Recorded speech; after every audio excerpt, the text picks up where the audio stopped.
اور نبی پاک صلی اللہ علیہ وسلم کے بارے میں تو صحابہ کہتے ہیں ہم نے کسی کو اتنا مسکراتے دیکھا ہی نہیں اتنا حضور مسکرایا کرتے. اور ہمارے ہاں نا بعض لوگوں نے دکھ اوڑھ لیے ہیں نہیں تھے اتنے جتنے انہوں نے بکل مار لیا صرف دکھوں کی. خوشیاں چھپاتے ہیں دکھ بتاتے ہیں. یعنی آپ کو کبھی کوئی دکاندار ایسا نہیں ملے گا جو کہے آج کل بڑا کاروبار چل رہا ہے کمال ہو گیا. کوئی پیر صاحب کو جا کے نہیں بتائے گا کہ پیر صاحب آج کل بارے میں آ رہے ہیں آج تو میں نے اتنے کی سیل کیا, یہ نہیں بتائے گا. ہاں جس دن کام نہیں چلے گا پھر پیر صاحب کے پاس جائے گا, پھر لوگوں کو بتائے گا حالات بڑے خراب ہیں. ہمارا مزاج بن گیا. میں اکثر کہتا ہوں قرضہ سارے لوگ بتاتے ہیں, کبھی یہ بھی کسی نے آپ کو بتایا میرا کتنا کروڑ بینک میں ہے؟ یہ طبیعت بن گئی ہے, ہم دکھ اوڑھ کے زندہ رہنا چاہتے. یہ مزاج ٹھیک نہیں. سمجھ لیں آپ, یہ جو شکر ہوتا ہے نا, شکر اظہار مسرت, یہ نعمتوں کو محفوظ کر دیتا ہے. لَإِن شَكَرْتُمْ لَأَزِيدَنَّكُمْ, فرمایا تم شکر ادا کرو گے تو اللہ نعمتوں میں اضافہ کر دے گا. نعمتیں بڑھ جاتی اور بڑھ جاتی ہیں تو اس کا مطلب ہے پچھلی محفوظ ہو جاتی ہے تو اگلی بڑھتی ہے نا. تو آپ کے پاس نعمتیں محفوظ ہو جائیں گی اگر آپ شکر والا مزاج. صحابی فرماتے ہیں کہ حضور پہلے دن مدینہ شریف آئے, میں زیارت کرنے گیا تو میں نے نبی کریم علیہ السلام کو مسکراتے دیکھا. پھر میں 10 سال حضور کو دیکھتا رہا, اور جب میری ظاہری طور پر آخری ملاقات ہوئی تو میں نے محبوب کو اس دن بھی مسکراتے دیکھا. کیا خیال ہے کوئی دکھ نہیں آیا 10 سالوں میں؟ حضور مدینہ طیبہ آئے تو کوئی تکلیف نہیں آئی. بدر, پھر احد میں 70 صحابہ شہید ہوئے, پھر حضرت امیر حمزہ شہید ہوئے, حضرت مصعب بن عمیر شہید ہوئے, حضرت عبداللہ بن جہش شہید ہوئے, حضرت سعد بن ربیع شہید ہوئے, انس بن نضر شہید ہوئے. بڑے بڑے جلیل القدر لوگ چلے گئے. بڑی آزمائشیں آئیں. اس دوران کافروں نے تو جو چلنے بھی بڑی چلی, بڑے خطرناک اعصاب شکن مسائل صحابہ نے دیکھے. لیکن فرماتے ہیں ہم نے 10 سالوں میں حضور کی بارگاہ میں جب بھی حاضری دی مدینے والے کو مسکراتے دیکھا. اور مسکرانا بھی ایسا معنی خیز تھا کہ بریلی کے امام فرماتے ہیں جس کے گچھے سے لچھے جڑے نور کے, یعنی یہ دانتوں کا گچھا ہے, اور جب حضور مسکراتے تھے تو نور کے لچھے گرتے تھے. کہتے ہیں جس کے گچھے سے لچھے جڑے نور کے, ان ستاروں کی نزہت پہ لاکھوں سلام, اور جس کی تسکین سے روتے ہوئے ہنس پڑے. حضور ہلکا سا مسکرائیں تو رونے والا ہنس پڑتا ہے. جس کی تسکین سے, یہ جو سلام ہے نا اعلیٰ حضرت کا, یہ پوری سیرت لکھی ہے نبی کریم, پورا اولیاء ہے. کبھی موقع دیں اس کو کھولا جائے تو, یعنی جس کی تسکین سے روتے, یعنی حضور ہلکا سا مسکرائیں تو رونے والا ہنس پڑتا تھا. تو سوال پیدا ہوتا تھا پھر انتظار کرنا پڑتا ہوگا, پتہ نہیں کب مسکرائیں گے اور کوئی ہنسے گا, انتظار کرنا پڑتا ہوگا. تو اعلیٰ حضرت کہتے ہیں نہیں, یہ تو حضور کی عادت ہے مسکرانا. جس کی تسکین سے روتے ہوئے ہنس پڑے, اس تبسم کی عادت پہ لاکھوں سلام. تو خوش رہیں زندگی میں. آپ دکھ سکھ انسان کے اندر ہوتے ہیں. کسی چیز کو آپ نے ڈیل ہی کرنا ہے نا میرے بھائی. صبح سے شام تک آپ دکان پہ بیٹھے ہیں, سارے گاہک ہی صحیح آئے ہیں, ایک نے آ کے تلخ بات کی, آپ کا موڈ خراب ہو گیا. اب آپ ملازموں سے بھی جھگڑا کر رہے ہیں, مال لینے والے سے بھی جھگڑا کر رہے ہیں. تو اگر آپ یہ سوچ لیں یار ہو سکتا ہے بیچارہ گھر سے لڑ کے آیا ہو سکتا ہے مقروض ہو, کسی تکلیف میں ہو, بیمار ہو, آزمائش ہو. میری بات کی سمجھ آ رہی ہے؟ یعنی جانے کس عمر میں جائے گی یہ عادت میری کہ روٹھنا, اس سے تو اوروں سے الجھتے پھرنا. کبھی کبھی یوں بھی ہوتا ہے کہ انسان کسی مشکل میں, تو اگر اس کو درگزر کر کے تھوڑا سا اس کو نکال کے باقی جو 99 بندے اچھے آئے تھے ان پر توجہ کر لی جائے, خوشی اور مسرت کا تصور اپنے ذہن میں بٹھایا جائے, تو جب بھی اللہ نعمت دے اس پر. پھر دیکھیں اسلام نے ہمیں کیا حکم دیا. ہم نا دین کو سنتے بھی ہیں یا پڑھتے بھی ہیں تو اس پر توجہ نہیں پوری کرتے. ویسے حضور سید عالم صلی اللہ علیہ وسلم کے کاشانہ نور پہ مہینہ مہینہ چولہا نہیں جلتا تھا. اور یہ بھی حضور کی پسند تھی غریبی، کوئی مجبور نہیں تھا اس پر، یہ پسند ہے۔ حضور فرماتے ہیں مجھے اللہ نے اختیار دیا تھا، میں چاہوں تو نبی اور بادشاہ بن جاؤں۔ حدیث میں موجود ہے، حضرت یوسف نبی بھی ہیں، بادشاہ بھی ہیں، جناب سلیمان علیہ السلام نبی بھی ہیں، بادشاہ بھی ہیں۔ فرماتے ہیں میں نے اللہ سے کہا کہ میں تیرا بندہ اور نبی بننا چاہتا ہوں۔ تو یہ فقیری یہ حضور کی پسند ہے، ایک وقت روٹی کھانا یہ حضور کی چاہت ہے۔ مہینہ مہینہ چولہا نہیں جلتا تھا۔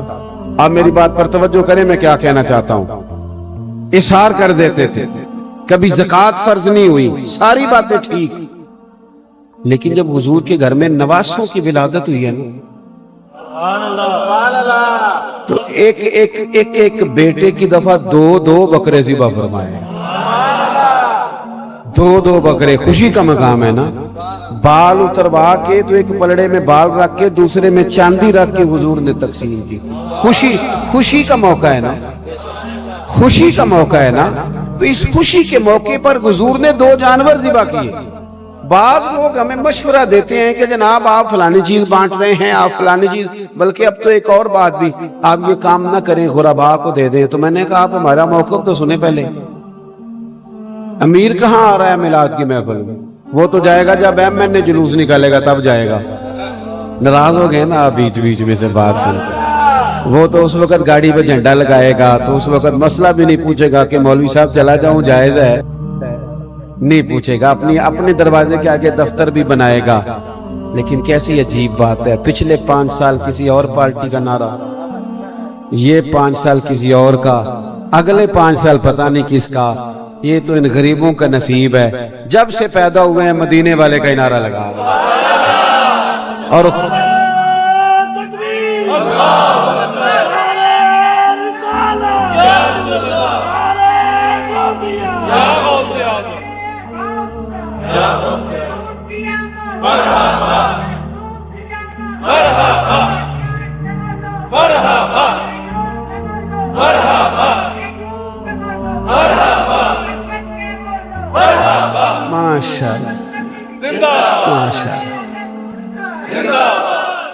تو میرے عزیز، آپ پہلے بھی تو یہاں غریب لوگ ہی آتے ہیں، اور میں نے اس سال دوستوں کو مشورہ بھی دیا ہے۔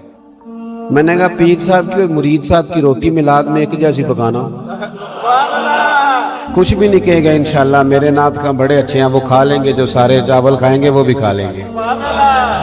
کئی غریب گھر ایسے ہیں جن میں نا سارا سال گوشت میسر نہیں آتا۔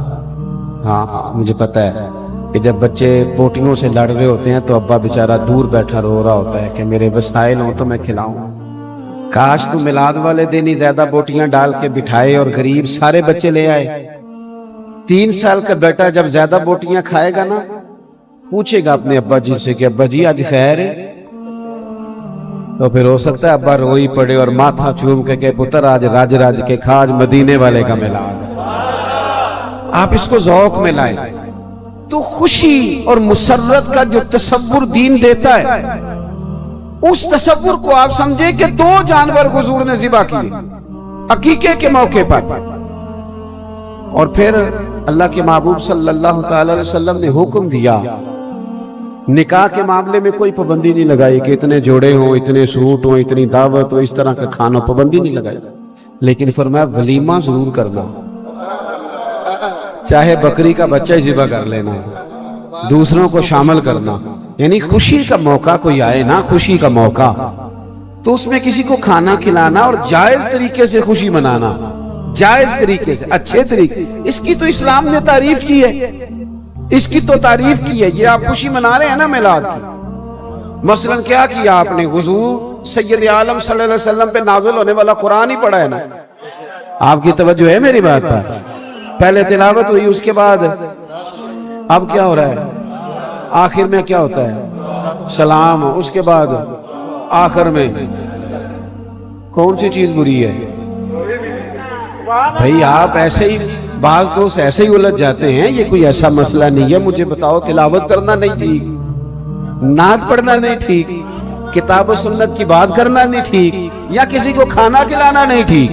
حضور نے تو فرمایا سب سے بہتر مسلمانی وہ ہے جو سلام زیادہ کرے اور کھانا زیادہ کھلائے۔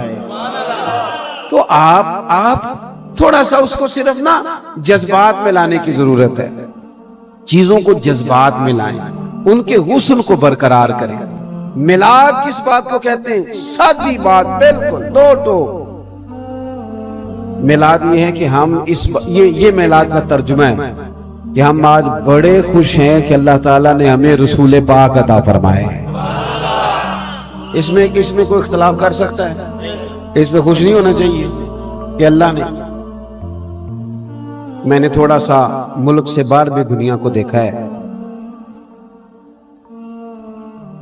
اپنے ہاتھوں سے بندہ بت بنا رہا ہے، اپنے ہاتھوں سے، اور پھر وہ کہہ رہا ہے کان ٹھیک نہیں بنا، دوبارہ بناتا ہے۔ پھر وہ کہتا ہے ناک ٹوٹ گیا، مرمت کرتا ہے۔ خدا را میری بات پہ غور کرنا۔ پھر وہ اسی کے سامنے ہاتھ باندھ کے عبادت شروع کر دیتا ہے۔ ہم جتنے جو کہ ہیں نا، ہمیں پتہ ہے سارا۔ اگر ہمیں محنت کر کے دین حاصل کرنا پڑتا نا، محنت کر کے، او میرے سنگیوں غور کرنا، اور یار پڑھا لکھا آدمی، گریجویٹ آدمی، ماسٹر ڈگری رکھنے والا جانور کا پیشاب پی رہا ہے، پیشاب میں نہا رہا ہے۔ اب تو کچھ چیز چھپی نہیں رہی، اب تو ہر چیز سامنے آ گئی ہے۔ ہمیں محنت کر کے، کوشش کر کے، ہم جتنے قابل ہیں ہمیں پتہ ہے، ہمارا تو قرآن پاک ٹھیک نہیں ہوتا، ہم صحیح نہیں کر پاتے، تو کہاں جستجو کر کے ہم نے دین حاصل کرنا تھا؟ یہ خدا کا فضل نہیں ہوا کہ پیدا ہوئے ہیں تو ہمیں ہمارے ماں باپ نے مدینے والے کا کلمہ پڑھا دیا ہے۔ اس تشکر میں ہم 12 ربیع الاول شریف کو جمع ہوتے ہیں، اس تشکر میں کہ کرم ہو گیا ہے، ہم تو اس قابل ہی نہیں تھے۔ اتنا اعزاز اللہ نے دے دیا، اتنا اعزاز، ہمیں اتنا اعزاز دیا کہ نیکی کا سوچتے ہیں ابھی تو نیکی کا ثواب مل جاتا ہے، اور کر لیتے ہیں تو 10 کا اجر مل جاتا ہے۔ جو نہیں کر پاتے کوشش کے باوجود، وہ بھی ہمارے کھاتے میں لکھ دی جاتی ہے۔ تو خوشی کا تصور یہ ہے کہ آپ اظہار تشکر کریں۔ دیکھو اصل کیا ہے دین میں، اس بات میں صحیح مسلم میں حدیث ہے۔ آپ نے میری تقریر کو جذباتی سمجھ کے نہیں سننا، تھوڑی گہرائی میں اترنا۔ یا رسول اللہ صلی اللہ علیہ وسلم، آپ پیر شریف کا روزہ کیوں رکھتے ہیں؟ سید الایام تو جمعہ ہے، دنوں کا سردار تو جمعہ ہے، قرآن میں نام کس دن کا آیا ہے؟ جمعے کا۔ تو آپ پیر شریف کا روزہ رکھتے ہیں مخصوص کر کے، مسلم شریف میں موجود ہے۔ حضور نے فرمایا اس لیے کہ میں پیر والے دن پیدا ہوا تھا، اور پیر والے دن مجھ پر وحی آئی، میں پیدا ہوا تھا پیر والے دن، مخصوص کر کے، طے کر کے۔ حضور نے فرمایا میں روزہ رکھتا ہوں کیونکہ میں پیدا ہوا تھا۔ آپ کسی سے پوچھیں گے دنوں کا سردار تو کہے گا جمعہ، مسلمانوں کی عید کا دن کون سا؟ جمعہ۔ حضور پیر کا روزہ رکھتے ہیں، وجہ کیا بیان کرتے ہیں کہ میں اس دن، یعنی حضور بھی بتا رہے ہیں کہ جس دن میں آیا ہوں نا وہ کوئی خاص دن ہے، وہ ایسا دن ہے جس پر کوئی شکر کا انداز اختیار کیا جائے۔ حضور ہر پیر کو روزہ رکھنے ہیں، بتا رہے ہیں کہ میں آیا تھا روزہ رکھتا ہوں۔ ہم چاہتے ہیں چلو اور کچھ نہیں کر سکتے تو چلو حضور کے آنے پر 4 نعتیں پڑھ لیں، کوئی تھوڑا لنگر ہی کھلا دیں، ہم چلو باہر گلی میں آپ کو صحیح کہتا ہوں، جوش جذبات میں لوگ بڑے بڑے نعرے لگاتے ہیں، میں نے سنے ہوئے۔ آپ ہمارے ملک میں تو اب کچھ چیز چھپی نہیں رہے گی، پارٹیاں جس طرح ایک دوسرے کے سامنے کھڑی ہو کے نعرے لگاتی ہیں سب کو پتہ ہے، اور اسمبلی کے اندر ایک دوسرے کے نعرے جس طرح لگائے جاتے ہیں سب کو پتہ ہے۔ کیوں؟ کسی نے بات کر دی کسی کے لیڈر کے بارے میں، وہ جذباتی ہو گیا، اس نے فلانا زندہ باد فلانا زندہ باد کرنا شروع کر دیا۔ مجھے کسی نے سلام بھی نہیں کرنا تھا، مجھے پتہ ہے، میں جانتا ہوں، میرے ڈھیر سارے کلاس فیلو ہیں، میرے بہت سارے کزن ہیں، مجھے پتہ ہے کسی نے سلوٹ بھی نہیں کرنا تھا۔ یہ میں آیا ہوں، میرے سنگیوں نے پھول پھینکے، نعرے لگائے، چائے کا پوچھا، کپڑا دیا، پیار کیا، محبت کری، فوٹو کھینچی، کیا کچھ کیا۔ نہیں پوچھتا تھا یار کوئی غریبوں کو، کوئی نہیں پوچھتا تھا، کوئی نہیں پوچھتا تھا۔ ہم تو پینڈو لوگ ہیں، ہماری تو بھینس بکتی تھی تو ہم رو پڑتے تھے۔ تو بتاؤ نا جس کا بیٹا بکتا ہو، جس کے بھائی کو بیچ ڈالا جاتا ہو میدان میں، اور چوک میں کھڑا کر کے جب بیچ دیے جاتے ہو لوگ، اور کسی کی طاقت نہیں کہ کوئی چھوٹی برادری والا بڑی کے مقابل بیٹھ سکے، پھر مدینے والے محبوب آئے 12 ربیع الاول کو اور حضور نے فرمایا سنو بھائی، جس پلیٹ میں ابو بکر صدیق جیسے قریشی اور ہاشمی، قریشی اور مکی کھانا کھائیں گے نا، اسی پلیٹ میں بلال حبشی بھی کھانا کھائیں گے۔ ہمارا ایک تو مسئلہ یہ ہے کہ پڑھتے نہیں۔ اس دور میں میں اور آپ ہیں، یہ پڑھنے پڑھانے کا دور نہیں، یہ سننے سنانے کا دور ہے۔ سننا سنانا اور ہوتا ہے، پڑھنا پڑھانا۔ ہم سیکھنے سکھانے کے قائل نہیں۔ ہماری مجلسیں، ہماری محفلیں یہ سننے سنانے سے تعلق رکھتی ہیں۔ سیکھنے سکھانے کا ہمارا مزاج اگر سیکھا جائے نا۔ میرے پاس چھوٹا سا بچہ تھا، وہ 4 سال کا، اور لباس بھی اس کا بتا رہا تھا کہ بیچارہ تعلق غریب گھر سے ہے، لیکن اس کے باپ نے جھگڑے میں اپنی بیوی کو 3 طلاق دے دی تھی۔ تو اس بچے کا چہرہ دیکھ دیکھ کے میں پریشان تھا کہ اب یہ ماں باپ کے ہوتے ہوئے بھی یتیموں جیسی زندگی گزارے گا۔ لیکن آپ کو ایک بات بتاؤں، میں بھی اس وقت اپنے آپ کو مجرم سمجھ رہا تھا، اس لیے کہ ہمارے جمعوں کے خطبے اور ہماری تقریروں کے موضوعات طے شدہ ہیں۔ ہمیں پتہ ہے محرم میں یہ بیان کرنا ہے، اور سفر میں یہ بیان کرنا ہے، اور ربیع الاول شریف میں یہ بیان کرنا ہے، اور ربیع ثانی میں ہم نے بالکل طے شدہ عنوان ہے۔ میرا خیال ہے اگر بار بار یہ مسئلہ بیان کیا جائے کہ 3 طلاقیں اکٹھی نہیں دینی چاہیے، اگر دے دی تو ہو جائیں گی۔ بہت سارے نوجوانوں کو اگر مسئلے کا پتہ ہو تو بہت سارے گھر اجڑنے سے بچیں، لیکن چونکہ سیکھنے سکھانے کا ماحول ہی نہیں ہے، کوئی نکتہ ہونا چاہیے، کوئی انوکھا سا شعر ہونا چاہیے، وہ جناب مولانا بات کریں اور یوں مجمع تڑپ اٹھے، اور جناب سب لوگ جھوم جھوم کے نعرے لگائیں، اور جناب دونوں بازو کھڑے ہو جائیں، اور فوری طور پر انقلاب برپا ہو جائے۔ خدا کے بندو، یہ کب تک آخر؟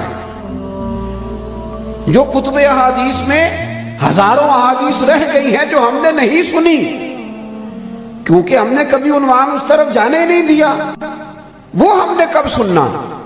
یاد رکھیے گا، علم، حکمت، دانائی، تدبر، یہی وہ ورثہ ہے جو رسول پاک نے اپنی امت کو عطا فرمایا۔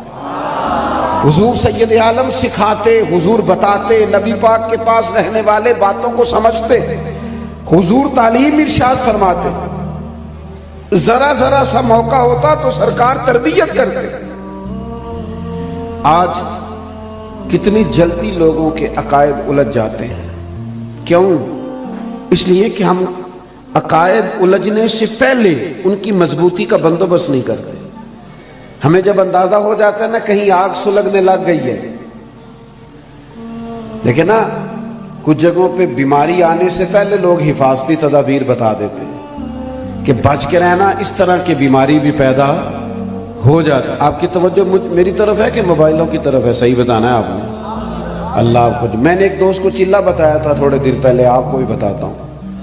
کہنے لگے کوئی وظیفہ بتائیں، کوئی چلہ بتائیں۔ میں نے کہا پہلا یہ ہے کہ 20 منٹ موبائل کو ہاتھ نہیں لگانا۔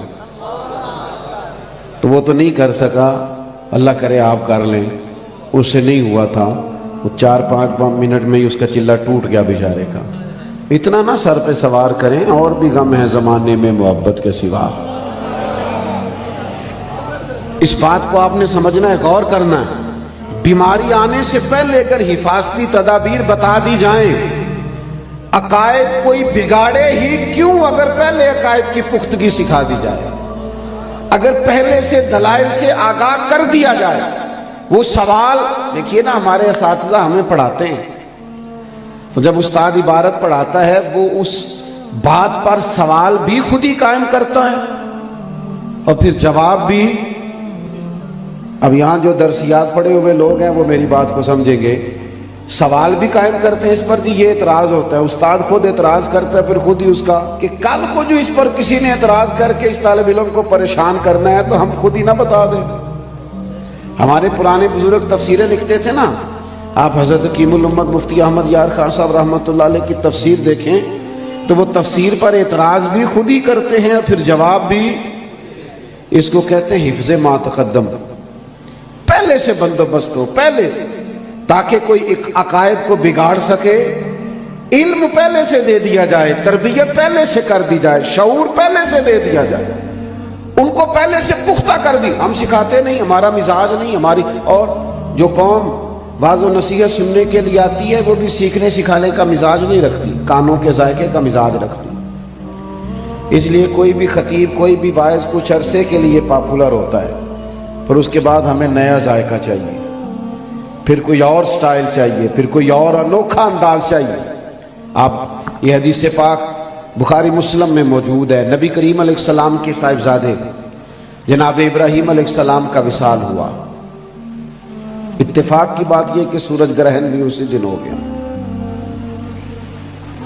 جوڑنے والوں نے بات جوڑ دی، کہا سرکار کے صاحبزادے وصال فرما گئے، لہذا سورج کو گرہن ہو گیا. عقائد کو بچانا اور محفوظ رکھنا، اور ذرا ذرا سی، آج کل تو بڑے بڑے لوگ بے احتیاط ہو جاتے ہیں، ان کو پتہ ہی نہیں ہوتا ان کے 2-4 جملوں کی وجہ سے کتنے لوگ ہیں جن کے عقیدے بگڑ سکتے ہیں.